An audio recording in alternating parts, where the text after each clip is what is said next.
I'm very happy. I'm very happy to be with you here this evening. For me, it's an evening. I'm sorry.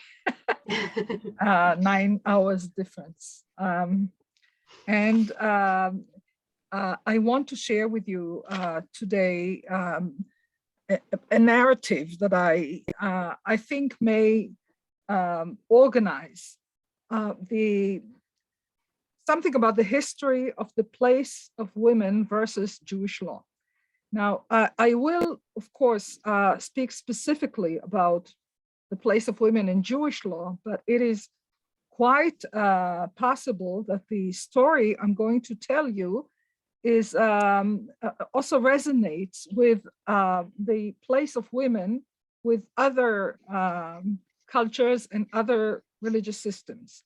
So it is, we all know that the specific is the most universal thing of all.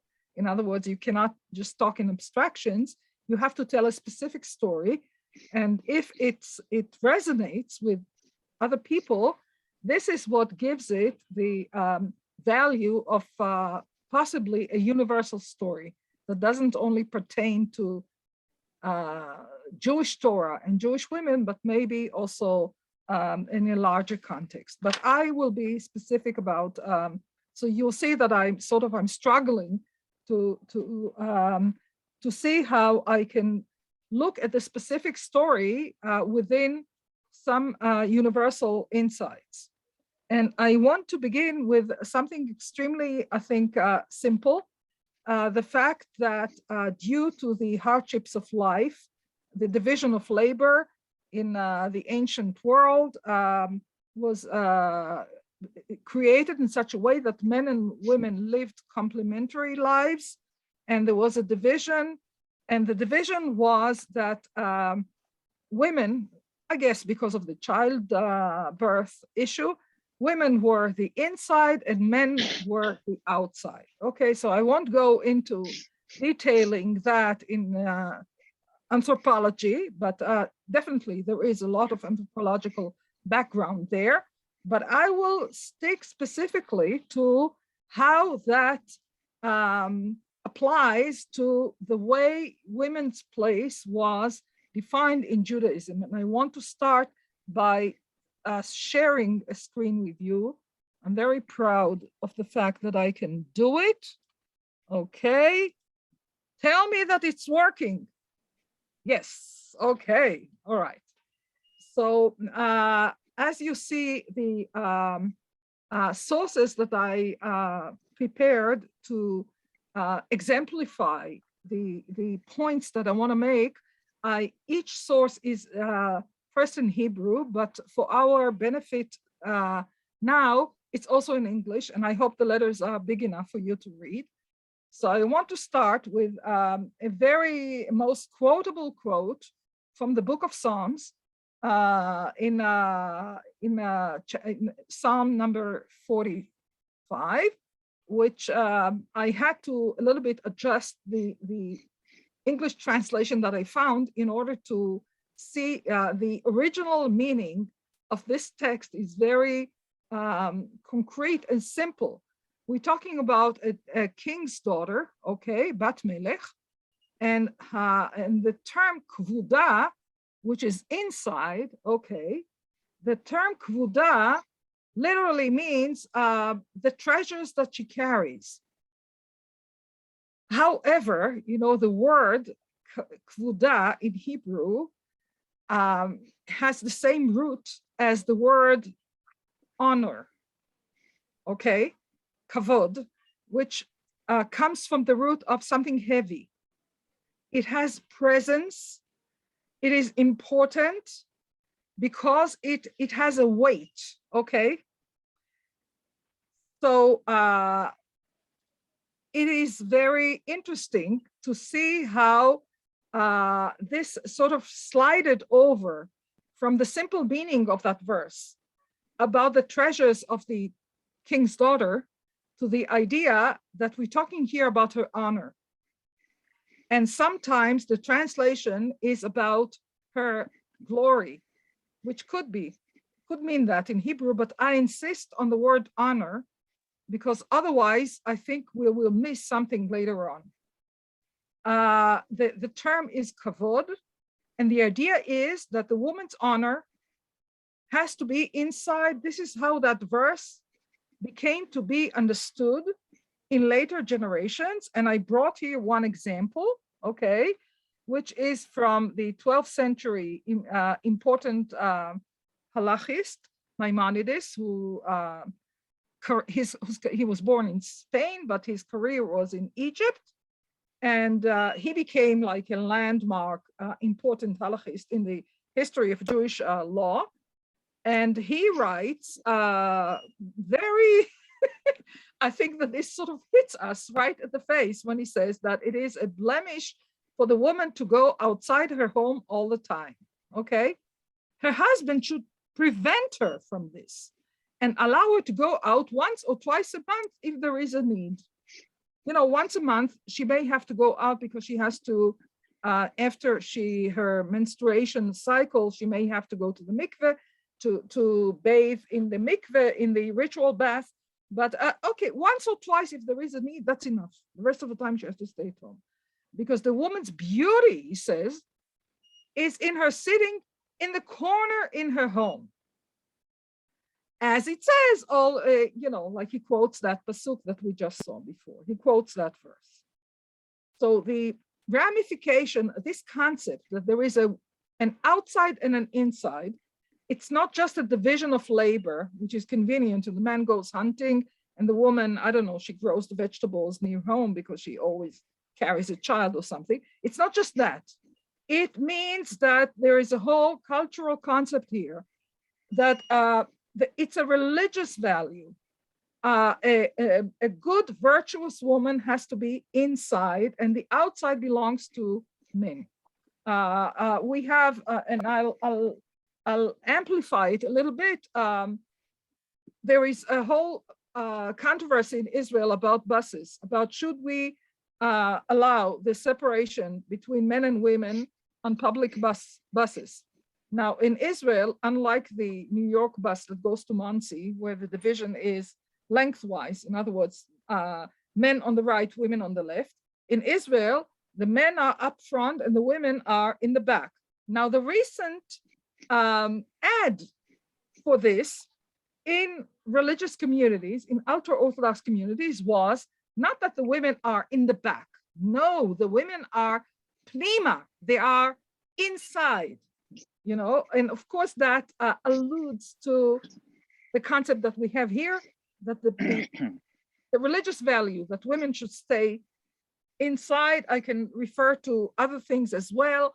If you remember the scene in the Torah about the three men, it doesn't say angels, it says anashim, three men who came to visit Abraham in his tent, and they ask him, "Where is Sarah, your wife?" And his answer is, "She's in the tent." Okay, there's one of my favorite paintings by Moritz Oppenheim, who was a Jewish painter of the 19th century Germany.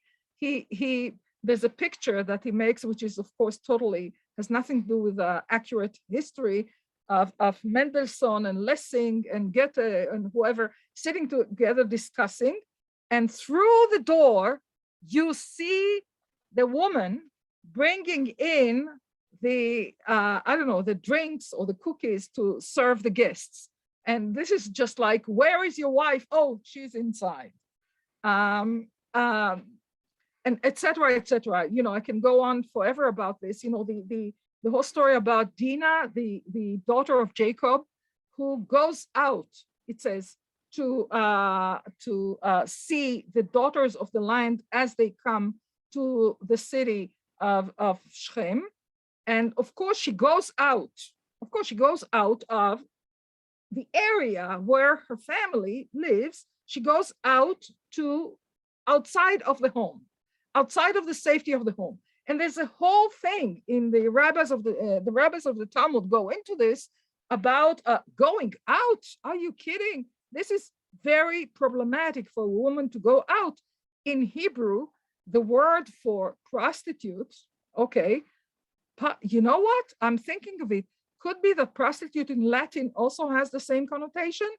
Going out, yatzanit, to go out. A woman who goes out, she breaks the code of behavior of staying inside. So going out means going outside of the boundaries of whatever is proper. Okay, so she is to be blamed once she goes out because she's supposed to stay inside. A woman who goes out, she is like open, she's putza, she's open to everything else. She is broken because she broke out. Okay, so that I think is something which is very deep in the sources of where we come from, because then we create a separation of the spheres. There are different laws that pertain to the inside and different laws that pertain to the outside. In the outside, of course, you have to worry about courts of law, about justice, about I don't know, about commerce, about agriculture, there are lots of activities which happen outside. So there are religious laws that pertain to all of that. But if there is a separation of spheres and the women are inside, then there are different set of laws completely that pertain to what happens inside. And, you know, the purity of the family, as is usually, we refer to the whole idea of impurity of menstruation, blood. What do you do in the kitchen? How do you cook? How do you make sure that the food you prepare is religiously appropriate? You know, the laws of kosher food do not just refer to what is allowed to eat and what is not allowed and what is forbidden. They refer to the idea of how do you prepare the food for eating. So all of that happens inside. There are, you know, lots of things that happen inside. And I think that this is a starting point for my discussion. I want to move on and show you that the second point is it becomes worse. I'm sorry, this becomes worse. After having made that first point, I want to now make a second point, which even aggravates the issue, because there is a difference between an intuitive understanding of patriarchy as a culture, which is the reality of people's lives, and then the reification that happens once you create a legal system as an institution, as a social public institution. That institution is rigid, and certain things become more rigid once you have that institution, a codex, laws that are spelled out and not just orally, but are also transmitted in writing. So certain things become worse once you have a legal system. Even though I think a case can be made for the fact that the written established law may be also out there in order to free us from certain problems that preceded the written law. I understand that, but as to the topic that I'm addressing this evening, I think that it is important to see that certain things become rigid, certain limitations of women's life become very rigid, beginning with the fact that the law addresses the male.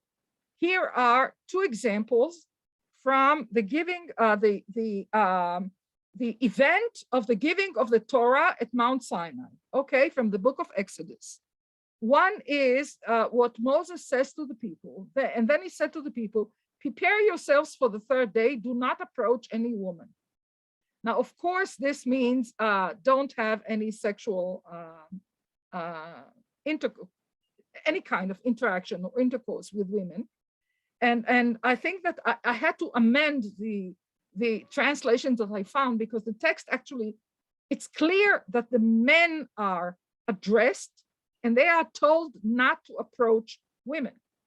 Now, the rabbis of the Talmud were very bothered by this verse in the Torah, and they went into a lot of elaborate explanations about how this makes sure that also the women will be pure, not having had sex for 3 days. I won't go into the details about semen and why it is considered alive for 3 days, whatever. Anyway, but the idea is that this enables the women also to participate in the giving of the Torah. Fine, but let us note that it is the men who are addressed. And from the 10 commandments which follow, I chose to stress here number 10, because it is so, the rest of it, you have to know Hebrew in order to appreciate that it's all in the male gender, okay, yeah, grammatically speaking. But in English, it's not clear enough. But the number 10 is very clear. You shall not covet your neighbor's house. You shall not covet your neighbor's wife, or his male, or female servant, or ox, or donkey, or anything that belongs to your neighbor. You see that the woman, the wife here, is listed. You know, the man is addressed, and the things that the man is not supposed to covet. Do women covet? Hey, women, do we ever covet? I think we do, but anyway, here the list is the things that men covet. What is the property that they want to own, and that they also covet that which belongs to somebody else. That includes the wife. I think it is very clear here that the man is addressed and the woman is talked about in the third person. She's included, you can argue, but how is she included? She's included indirectly, and that has ramifications on how we perceive ourselves as women and as men. The next text that I brought here is a quote from the Mishnah, Shabbat, about the laws of Shabbat, and these are two neighboring paragraphs, which I think I like to see them as one unit from a literary point of view. The first paragraph says, due to 3 sins, women die in childbirth because they are not careful with laws of menstruation, laws of putting aside a portion of the dough, which originally had to be given to the priests, okay, but every time you make a certain amount of dough, you have to take a portion and put it aside. And the third one is the lighting of the Shabbat candles. Now, none of these 3 things are mentioned here as a mitzvah, as a positive law that you have to actually observe. They are mentioned here as things that women are not careful with, and therefore this explains the what was in antiquity up until I think the 19th century. Death in childbirth was extremely rampant, right? So in order to explain that, and I understand why humans need to think about it, why do women, why do they die in childbirth? Have they sinned? Are they punished for something?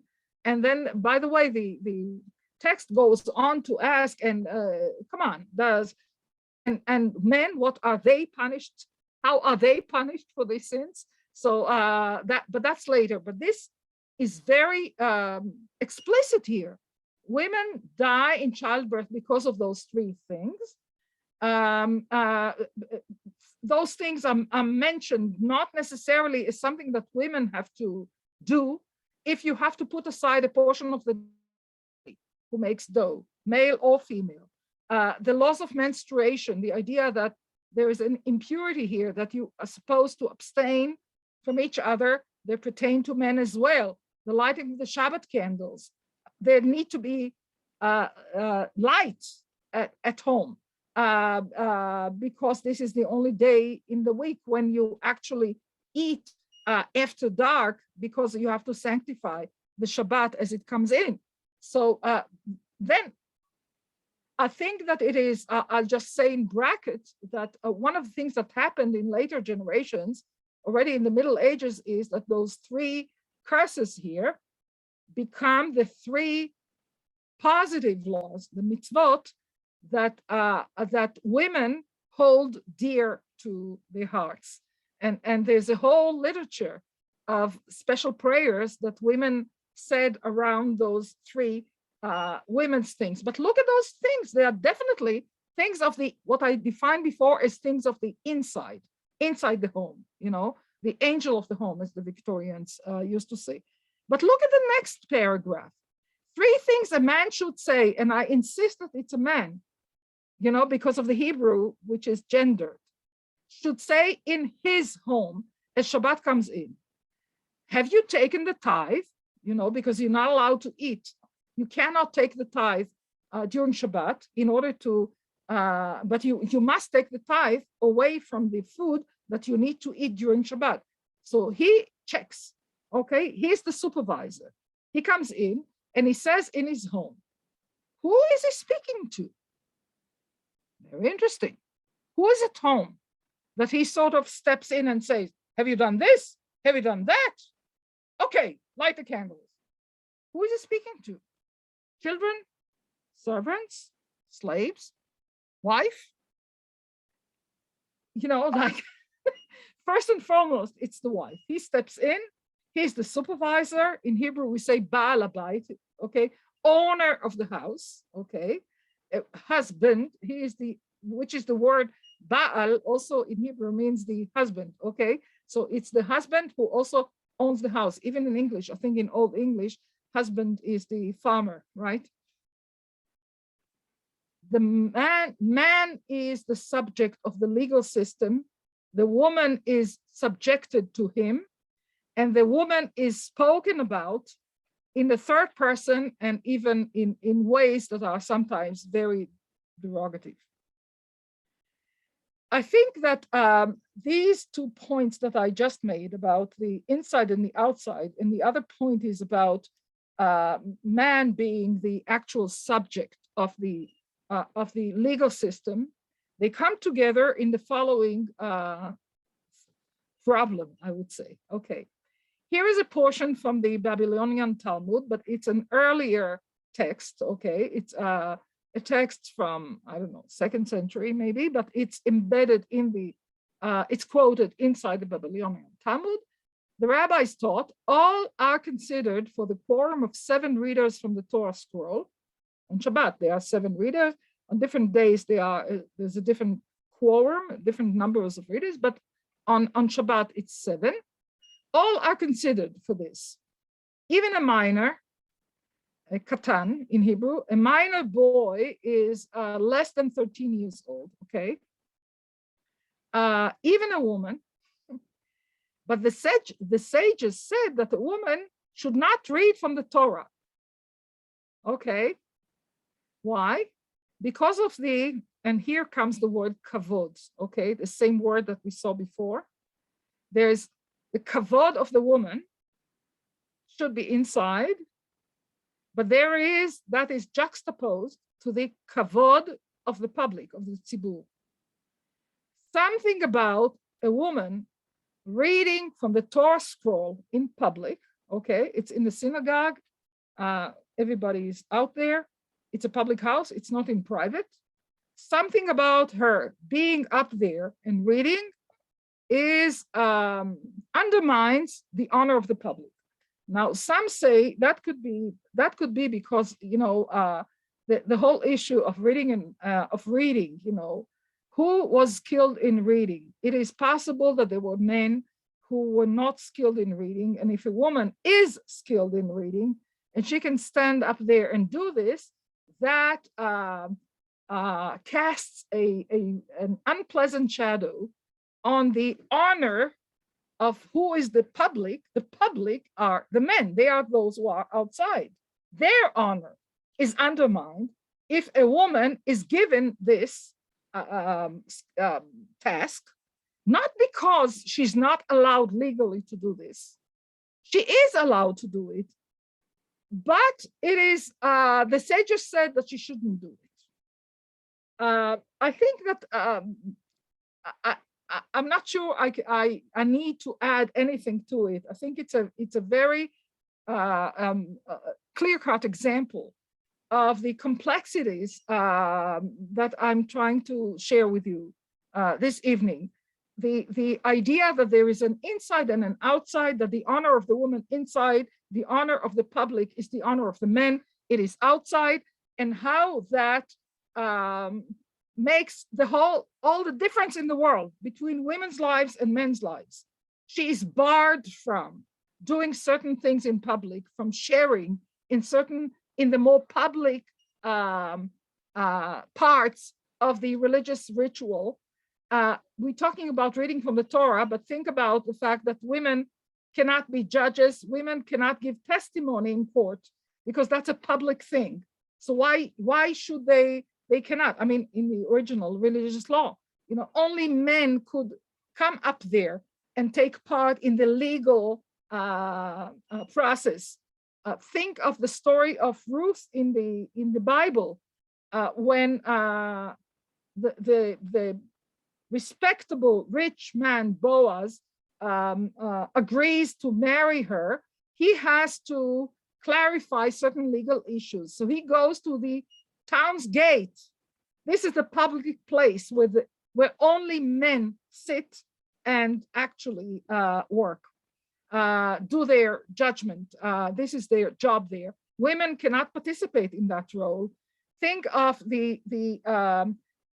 there is a beautiful chapter towards the end of the book of Proverbs, which is included in the Shabbat ritual. It talks about the woman of valor, and it enumerates all her wonderful doings, wonderful skills. She is amazing. Not only is she rules her own household and she has all those servants, but she also does commerce. It doesn't say that she goes out to the market.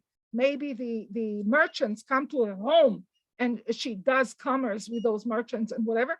How does the whole thing end? The whole thing ends with the fact that she is such a wonderful woman that her husband is so happy, and he should be praised, and he praises her, and her sons praise her, that she is such a wonderful woman. Because without that approval of the male sphere, she cannot be glorified in and by herself. You see, so her whole life, even if she is rich, important, skillful, her whole life is framed in this way under his under the male gaze, under the males as gatekeepers who police women's lives. Okay, now, so much for the problem. I want to move on to how do we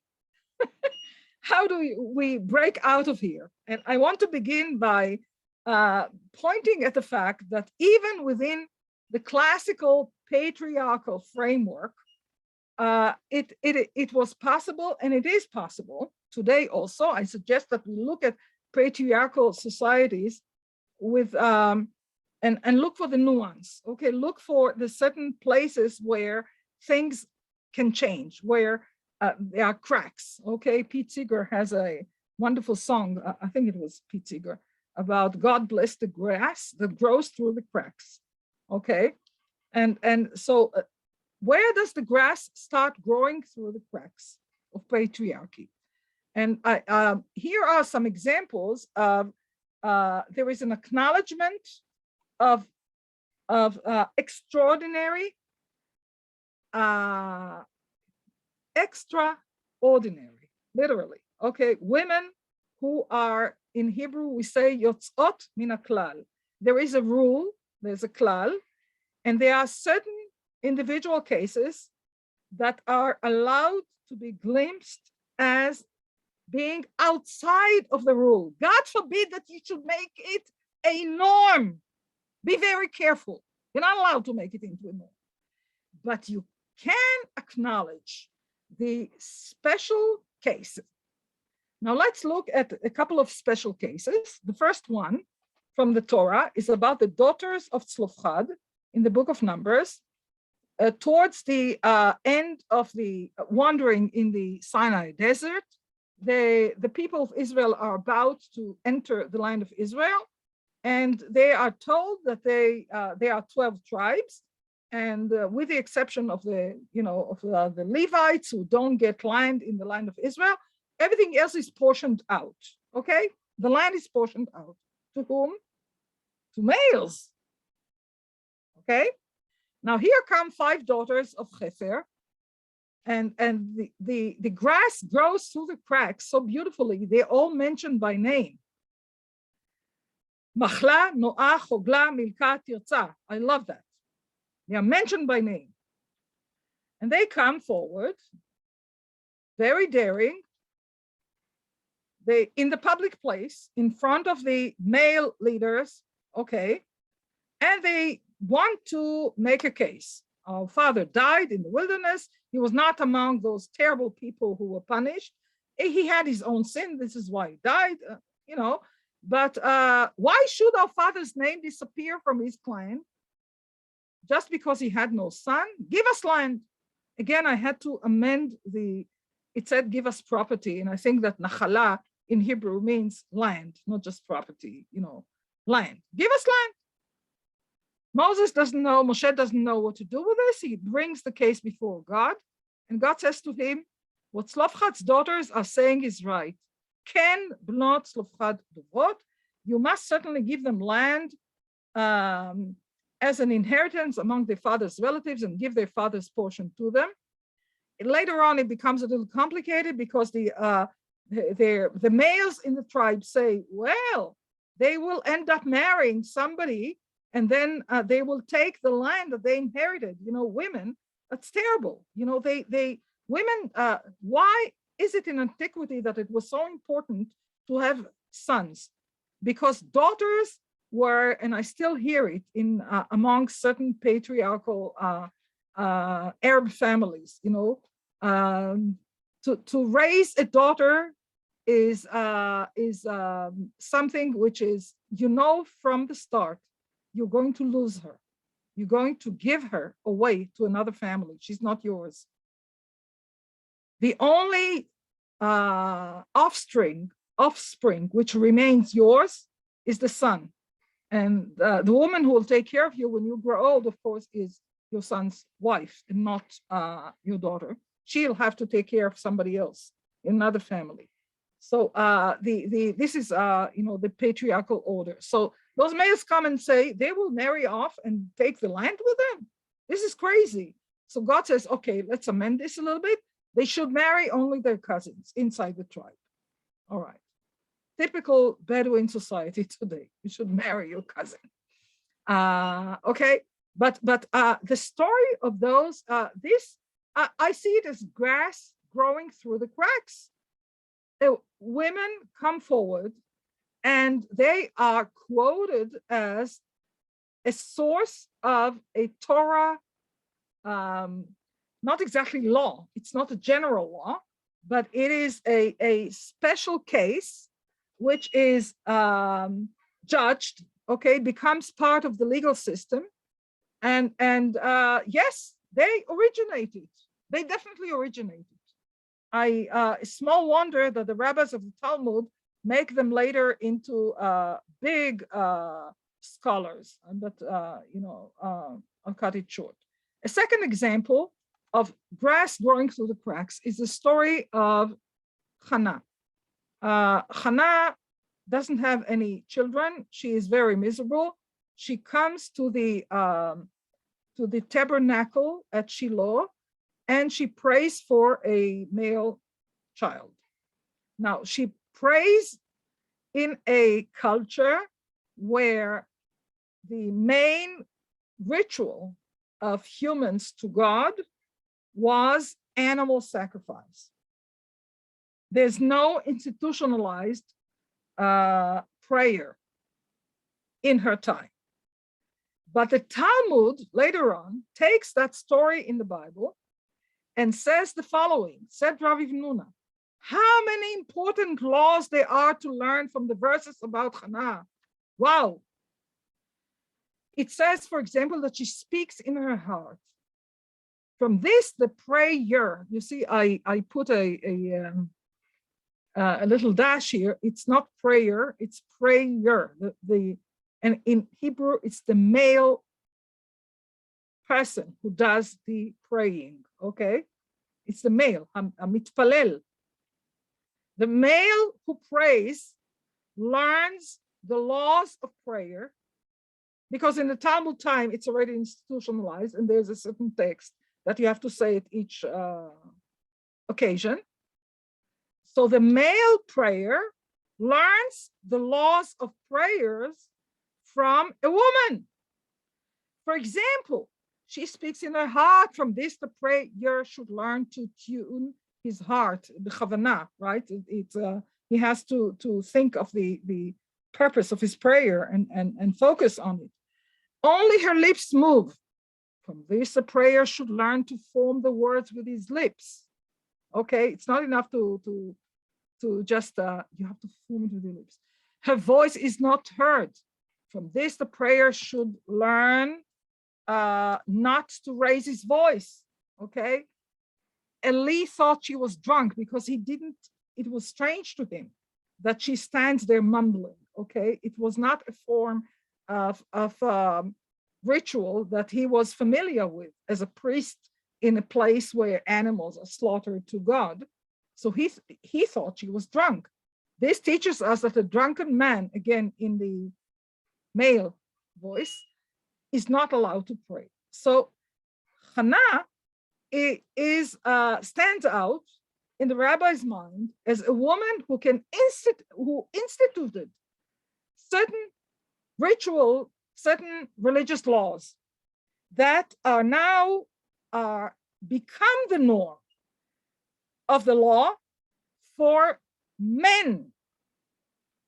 I call it grass through the cracks. The third example I want to give here is about the Esther, Queen Esther. As we know, yeah, just a very quick reminder. Sorry, the seminar is ending in 15 minutes. Oh God, we need to leave room for questions, right? Yeah, that would be ideal. So okay, right. So I will here. This is the last text that I want to share with you, and then I will stop. Okay, and okay. So here, when I'm talking about Esther, you know, she was the one who assured the rescue of the people of Israel. And then there's a book in the Bible named after her, the Book of Esther. Not only that, but the holiday of Purim, which was instituted as a result. You know, it happens every year. So the rabbis say there were 48 male prophets and 7 female prophets, and none of them ever changed anything in the written law except the reading of the scroll of Esther. Excuse me. And then he goes on to say, why do we read the scroll of Esther every year on the holiday of Purim? Because she insisted so. She insisted about it. She had to tell them, she sent word to say to them, it's not just the victory that we celebrated this year because we were saved. No, we need to commemorate it every single year. And I want you to make it a permanent commemoration.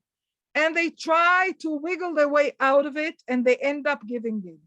Okay, this is the text that I brought in. Again, they see Esther as somebody who could introduce a change in the history of law. This cracking through this grass that grows through the cracks, I think it's an important interim stage to bear in mind as we approach modernity and as we look at 2 stages in modernity. The first stage is the realization of male rabbis, probably also under the influence of certain women who were pushing them. But it was male rabbis who realized that times are changing and that it is quite possible that things that were appropriate once upon a time are no longer appropriate. There are changes in the laws of marriage in order to allow women to be protected by a legal document called the Ketubah.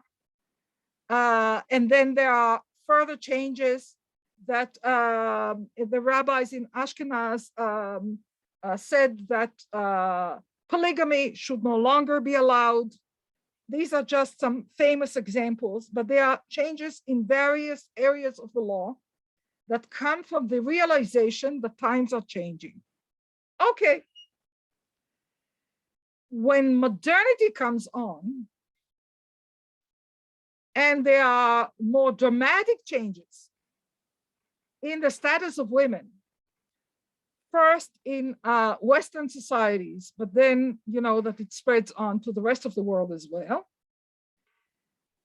The second stage that I'm very proud to be part of, and I hope all of you are proud to be, men and women, I hope all of you are proud to be part of.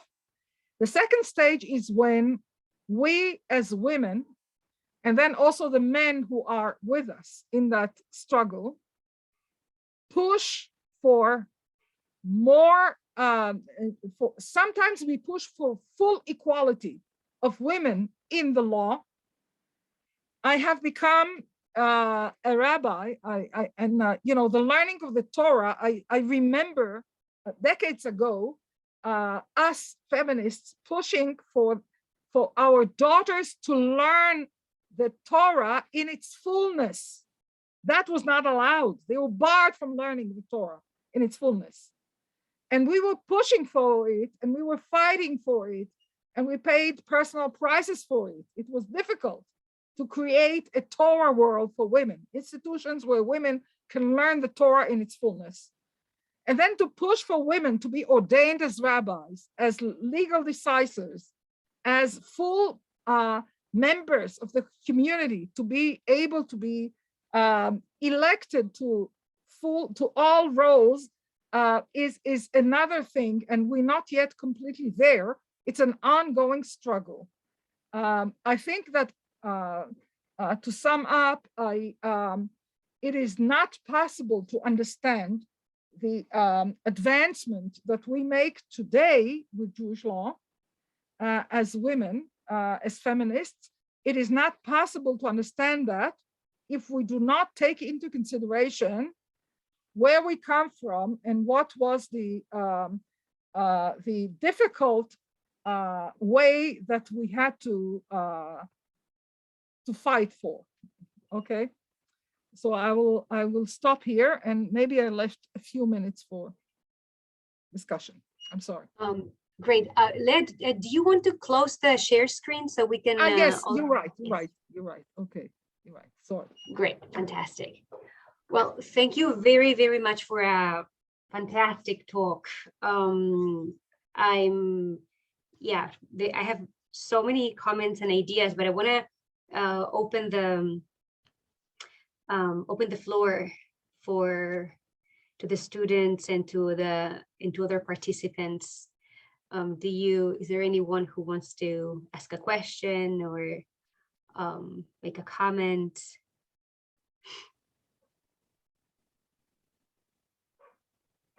Disagree. So I will start, and then maybe somebody will want to jump in. I wanted to hear your thoughts about. So I really liked how this thread that you created between the interior and the exterior, the space of the home and the public space, and how it iterates throughout time and in the division of labor. However, my main issue with Western feminist critique is that the standard of the positions that are worth acquiring, the positions that are worthy, is still set by men, and it's still set by male tasks. Right. So the traditional the traditional roles of women as caretakers are then handed out onto less privileged women, and they still receive no recognition. There is no moral recognition of such an important thing for human survival as caring for others, something that is just completely necessary for, it's something that we can't do without. And it's still the realm of care is still something that receives no intellectual recognition, as if there was no knowledge that was also created in this space of the home and in this relationship with others based on the priority of the other and not of ourselves. So, and the same thing with the rabbinic ordination, as important as I think this is, we still don't have specific roles that emerge from our specific experience as women. So the maximum we can aspire to is to be ordained as rabbis, but we can't even think of a position of authority that is not necessarily equivalent or parallel to a position of authority that is thousands of years old and that belongs to a very patriarchal world. So I wanted to hear, to hear your thoughts about this. Look, I thank you hugely for making that point. You and I have had many discussions about it, and also in the context of our vote, there's a lot of talk about it. And you are completely right in your critique that the narrative that I presented, it focuses only on what would come under the definition of what you call, what we call liberal feminism. You're right. You're completely right. So thank you hugely for making that point. All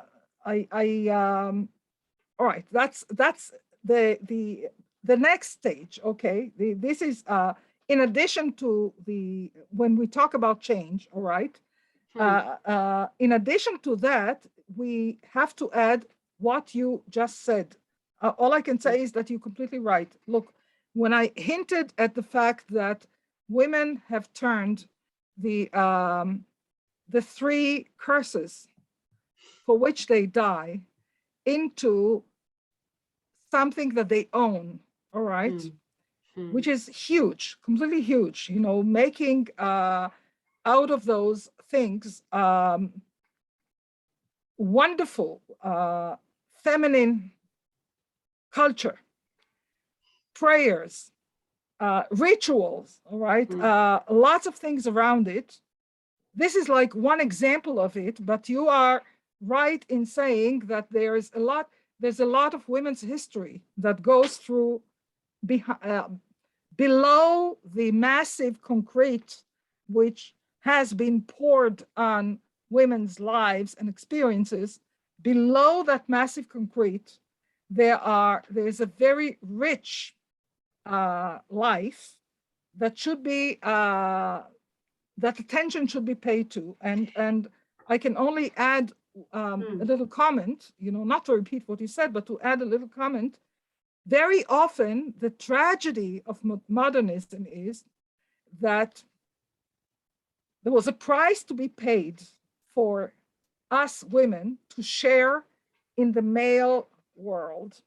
And the price was the total obliteration of the women's world underneath. It was completely forgotten.